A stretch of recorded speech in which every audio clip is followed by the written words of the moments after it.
കൽക്കി ഒരു EPIC science fiction ഫിലിമാണ്. ദൈവത്തിൻ്റെ അമ്മയായിട്ട് സെലക്ട് ചെയ്യപ്പെടുന്നൊരു പെണ്ണ് അവളുടെ തടവറയിൽ നിന്നും ഒരു റിബലായിട്ടുള്ള ഗ്രൂപ്പ് അവളെ രക്ഷപ്പെടുത്തി കൊണ്ടുവരാൻ. അതിനുശേഷമാണ് ഇവൾ അറിയുന്നത് ഇവൾ സെലക്റ്റഡ് ആയിട്ടുള്ള പെണ്ണാണ്, ഇവളുടെ ഉള്ളിൽ ദൈവമാണ്, വിഷ്ണുവിൻ്റെ 10ാമത്തെ അവതാരം കൽക്കിയാണ് വളരുന്നതെന്ന്. ഇവൾ സേഫായിട്ടുള്ള സ്ഥലത്തെത്തിക്കഴിയുമ്പോൾ ഇവൾക്ക് ഭയങ്കര സങ്കടമാണ്. കാരണം ഇവൾ രക്ഷപ്പെടുത്തി കൊണ്ടുവന്ന കെയർ എന്നുള്ള പെൺകുട്ടി കൊല്ലപ്പെടുന്നുണ്ട്. കെയർ ഫൈറ്റിന് പോകുന്നതിന് മുമ്പ് ഈ സ്ത്രീയുടെ കയ്യിലൊരു തോക്ക് കൊടുത്തിട്ടാണ് പോകുന്നത്. ശത്രു തൊട്ട് മുന്നിൽ നിന്നിട്ടും തോക്ക് കയ്യിലുണ്ടായിട്ടും അയാൾ വെടിവെക്കാൻ പറ്റിയില്ല, അയാളെ കൊല്ലാൻ പറ്റിയില്ല. അതുകൊണ്ടാണ് തന്നെ രക്ഷപ്പെടുത്താൻ വന്ന കയറെന്നുള്ള പെൺകുട്ടി കൊല്ലപ്പെടുന്നതെന്ന് പറഞ്ഞ് ഈ അമ്മ സങ്കടപ്പെടാണ്. ആ സമയത്ത് ഈ അമ്മയുടെ കെയർ ടേക്കർ അശോകാത്മാവ് അവളോട് പറയുന്നത് എങ്ങനെയാണ്: നീ ദൈവത്തിൻ്റെ അമ്മയാണ്, നീ ജീവൻ എടുക്കാൻ വന്നവളല്ല, നീ ജീവൻ കൊടുക്കാൻ വന്നവളാണ്.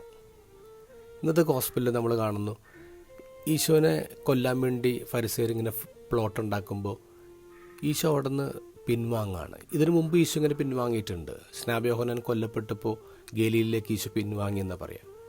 ഈശോയുടെ പിൻവാങ്ങലെന്ന് പറയുന്നത് ഒരു ഒളിച്ചോട്ടമല്ല, അതൊരു തോൽവിയല്ല, അത് ക്ഷമാപൂർവ്വമുള്ളൊരു കാത്തിരിപ്പാണ്. ഈ ലോകത്ത് ഇൻജസ്റ്റിസിന് വേണ്ടി ഇത്രമേൽ പോരാട്ടം നടത്തിയ ഒരാൾ പോലും ഉണ്ടാവില്ല ക്രിസ്തുവിനെ പോലെ. വയലൻ്റ് സമരങ്ങളില്ലാതെ, ബ്ലഡ് ഷെഡ് യുദ്ധങ്ങളില്ലാതെ ജസ്റ്റിസിന് വേണ്ടി നിലകൊണ്ട വേറൊരാൾ പോലും ഉണ്ടാവില്ല. ചരിത്രം എടുത്ത് നോക്കുക.